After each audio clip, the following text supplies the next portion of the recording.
Halo teman, selamat datang di channel yang satu ini. Hehehe, Eits, channel ini adalah berisi cerita tentang alur Donghua yang keren. Penasaran? Yuk segera langsung markiden, mari kita dengar. Tapi sebelum itu, jangan lupa like dan subscribe-nya ya.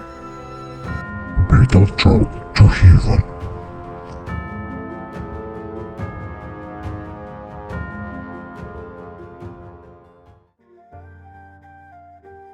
Melanjutkan dari cerita sebelumnya. Sekarang, kota Tianbei berangsur-angsur menjadi jauh lebih redup dan lebih serius ketika sosok itu muncul. Badai megah di bawah awan gelap telah mengubah tempat itu menjadi dunia air.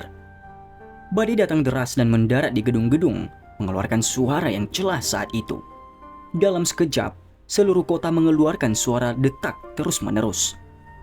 Banyak orang tidak menyangka pemuda ini yang disebut Xiaoyan mengungkapkan dirinya meskipun dengan jelas mengetahui bahwa kota Tianbei sudah menjadi tempat yang sangat berbahaya. Pada saat ini cukup banyak dari mereka yang mengangkat kepala dan merasa sedikit dihormati. Tidak perlu membicarakan hal lain. Keberanian orang ini saja sudah cukup untuk membuat mereka mengangkat ibu jari mereka. Tirai hujan seolah menghubungkan langit dan bumi. Tidak lama setelah itu, suara keras muncul dan lebih dari selusin sosok muncul di gedung-gedung tinggi. Tatapan mereka sedingin es saat mereka menatap sosok manusia di langit. Teriakan rendah dan dalam dipancarkan di dalam tirai hujan. "Siapa kamu?" "Xiaoyan." Pemuda di langit berdiri dengan tangan di belakang punggungnya. Setiap tetesan hujan memasuki radius 10 kaki dari tubuhnya langsung berubah menjadi ketiadaan. Melihat dari kejauhan sepertinya ada dinding tak terlihat menutupi dirinya. Suara tenang juga perlahan dikeluarkan dari langit saat semua ini terjadi. "Atas perintah para sesepuh, bunuh Xiaoyan, lakukan!" Mata pria berpakaian hijau di depan segera berubah menjadi dingin saat mendengar nama itu. Akhirnya dia berteriak keras. Teriakan itu baru saja terdengar ketika lebih dari selusin sosok bergegas dari bangunan sekitarnya. Mereka bergetar dan lebih dari selusin tombak panjang berwarna perak muncul. Setelah itu, mereka menyerang bersama ke arah Xiaoyan. Melihat ini, Xiaoyan tersenyum sedikit. Tangannya sedikit melengkung dan nyala api hijau giok yang megah tiba-tiba melonjak. Suhu yang tinggi menguapkan hujan dalam radius ratusan kaki. Kecepatan ular api yang diciptakan oleh api hati teratai jatuh mengkilat sangatlah cepat. Dalam sekejap itu muncul di depan para ahli dari pavilion petir angin. Seruan tanpa sadar terdengar dari dalam kota Tianbei ketika semua orang melihat Xiaoyan secara acak memaksa kembali selusin ahli di kelas Douwang dari pavilion petir angin. Sikap santai ini adalah sesuatu yang bahkan tidak dimiliki oleh beberapa ahli Douwang. Xiaoyan tampaknya menjadi lebih kuat setelah menghilang selama beberapa hari ini. Orang-orang dari pavilion petir angin hanya segini kemampuannya. Orang-orang yang tidak penting ini tidak perlu melangkah maju. Tiga sesepuh, kalian secara pribadi harus datang dan menangkap saya jika itu adalah kemauan kalian, ucap Xiaoyan.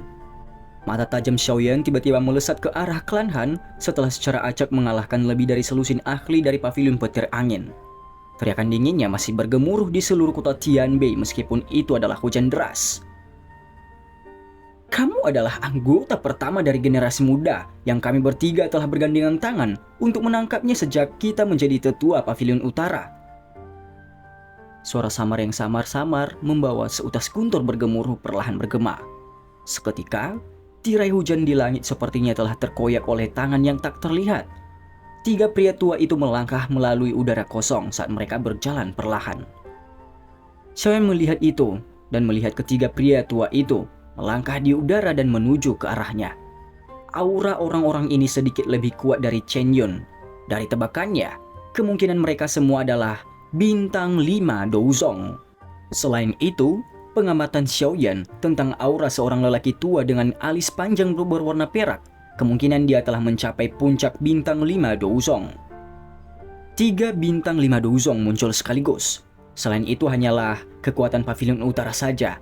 Jika keempat pavilion berkumpul, seberapa besar kekuatannya? Pavilion petir angin ini benar-benar tidak bergantung pada reputasi kosong saja untuk menjadi faksi teratas di dataran tengah. Sepertinya kalian bertiga adalah Feng, Lei, dan Tetua Dian kan? Pavilion petir angin benar-benar memiliki pendapat yang sangat tinggi tentang saya. Xiaoyan perlahan berkata, Anda tentu bukan orang biasa dengan bisa membunuh Chen Yun. Tidaklah berlebihan bagi kami bertiga untuk tampil bersama. Orang tua dengan alis berwarna perak menjawab, Itu adalah sesuatu yang dia hanya bisa menyalahkan dirinya sendiri. Tidak ada orang lain yang harus disalahkan di situ. Xiaoyan menjawab dengan lemah, Kamu memiliki gerakan 3000 petir dan membunuh sesepuh dari pavilion petir angin bagian utara kita. Pelanggaran ini tidak bisa dimaafkan. Karena Anda adalah generasi yang lebih muda, kami akan mengizinkan Anda untuk kembali bersama kami ke pavilion petir angin. Kepala pavilion mungkin penuh belas kasihan dan mengampuni hidup Anda.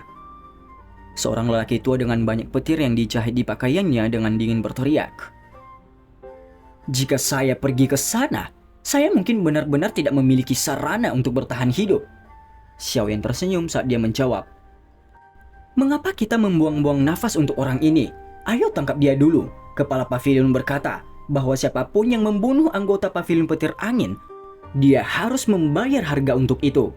Kita akan menangkapnya, melumpuhkan daukinya, dan memenjarakannya di menara petir angin selamanya. Kita akan memberitahu semua orang bahwa mereka harus memikirkan konsekuensinya jika mereka ingin menyentuh anggota pavilion petir angin di masa mendatang. Ketegasan gelap melintas di mata seorang pria tua berjubah hijau saat dia berbicara dengan suara yang dalam. Wajah Xiaoyan berangsur-angsur menjadi dingin ketika dia mendengar kata-kata kejam orang tua itu. Lumpuhkan doki seseorang dan penjara selamanya. Kedua hukuman ini sangat ekstrim sehingga menakutkan. Xiaoyan melambaikan tangannya dan boneka iblis bumi muncul. Matanya kosong saat berdiri di samping Xiaoyan. Tatapannya gelap dan dingin saat dia fokus pada pria tua berjubah hijau itu. Xiaoyan berbicara dengan senyum dingin. Kamu ingin melumpuhkan dokiku? Saya akan melihat apakah Anda memiliki kualifikasi untuk melakukannya, ucap Xiaoyan. Ekspresi dari tiga tetua pavilion petir angin berubah sedikit saat boneka iblis bumi itu muncul. Mereka mengangguk sedikit dan berkata, Ini memang boneka kelas Douzong. Bahkan pavilion petir angin kami tidak memiliki harta seperti ini. Tidak disangka Anda memiliki kekayaan seperti itu. Namun ini jauh dari cukup untuk melindungi hidup Anda, ucap para sesepuh itu. Jika tidak cukup, bagaimana dengan ini? Ucap Xiaoyan. Jari Xiaoyan dengan lembut mengusap cincin berwarna putih salju saat dia perlahan bertanya. Kekuatan spiritual yang tak tertandingi sekali lagi bergerak di sepanjang lengannya. Dan dengan liar melonjak ke tubuh Xiaoyan. Dengan lonjakan kekuatan spiritual yang agung, aura Xiaoyan juga mulai naik dengan liar di depan banyak mata yang terkejut saat ini. Aura agung menyebar ke langit, bahkan badai pun telah berhenti. Hanya ketika mata hitam gelap Xiaoyan telah berubah menjadi warna perak yang acuh tak acuh, auranya yang melonjak akhirnya berhenti. Apakah ini cukup? Tanya Xiaoyan. Mata berwarna perak Xiaoyan terfokus pada Feng, Lei, dan Tetua Dian. Suaranya yang tenang tampaknya terdengar dari dalam jiwanya. Ini memang seperti yang diceritakan oleh Hong Tianxiao. Aura ini seharusnya berada di sekitar puncak bintang 7 Douzong dan mendekati tingkat bintang 8. Selain itu, kekuatan tersebut adalah kekuatan spiritual yang sangat murni. Sepertinya ada tubuh spiritual yang kuat di dalam diri anak ini. Jika tidak, sulit bagi Anda untuk mencapai level seperti itu sendirian. Orang tua dengan alis panjang mengamati Xiaoyan dengan saksama saat dia berbicara dengan suara rendah dan dalam. Mata Xiaoyan menyipit. Penglihatan orang tua ini memang sangat tajam. Dia sebenarnya bisa mengidentifikasi sumber kekuatannya secara sekilas. Orang tua ini jauh lebih berpengalaman dibandingkan dengan Chen Yun. Kekuatan ini memang sangat kuat. Tidak heran Anda bisa membunuh Chen Yun. Namun, Anda mungkin tidak bisa keluar dari kota Tianbei hari ini. Penatua dengan alis panjang berbicara dengan acuh tak acuh. Hong Tianxiao, kita akan menyerahkan boneka ini kepadamu, ucap para sesepuh. Hahaha, Penatua Lei, yakinlah bahwa boneka ini tidak akan ikut campur dalam pertempuranmu sampai pertempuran besar ini selesai. Sosok manusia bergegas dari kejauhan sebelum akhirnya menggantung dirinya di langit. Orang itu adalah Hong Tianxiao. Xiaoyan mengernyitkan alisnya sedikit saat dia melihat orang tua ini. Sesosok tiba-tiba muncul dari dalam klan Han tepat setelah Hong Tianxiao muncul. Namun ekspresi tua dari alis panjang berubah menjadi sangat dingin ketika sosok ini muncul. Dia dengan dingin berkata, "Han Fei, jika kamu berani ikut campur dalam pertempuran hari ini, aku yang dulu akan menjamin bahwa klan Hanmu akan dihancurkan." Ucap sesepuh dari pavilion petir angin. Sosok itu tiba-tiba berhenti ketika mendengar teriakan yang penuh dengan hawa dingin yang gelap. Han Fei mengencangkan tinjunya dan mengungkapkan ekspresi yang berjuang. "Pak Tuahan, ini masalah antara pavilion petir angin dan aku. Anda tidak harus campur tangan." Tawa samar Xiaoyan perlahan ditransmisikan sementara Han Fei sedang berjuang. "Kakak Xiaoyan, ini benar-benar hal yang menggembirakan bagi klan Han untuk berteman denganmu," ucap Han Fei. Han Fei menghirup udara dalam-dalam. Dia mengangkat kepalanya dan membungkuk ke Xiaoyan dengan cara yang luar biasa serius sebelum menyapu pandangannya ke arah 3 sesepuh dari pavilion petir angin bagian utara. Dia dipenuhi dengan amarah saat dia berbalik dan mendarat di rumah klan Han. "Semua anggota pavilion petir angin utara, dengarkan, bentuk formasi penjara petir surga." Ekspresi pria tua dengan alis panjang itu berangsur-angsur berubah menjadi dingin setelah memaksa Han Fei kembali. Suaranya dingin bergema di seluruh kota.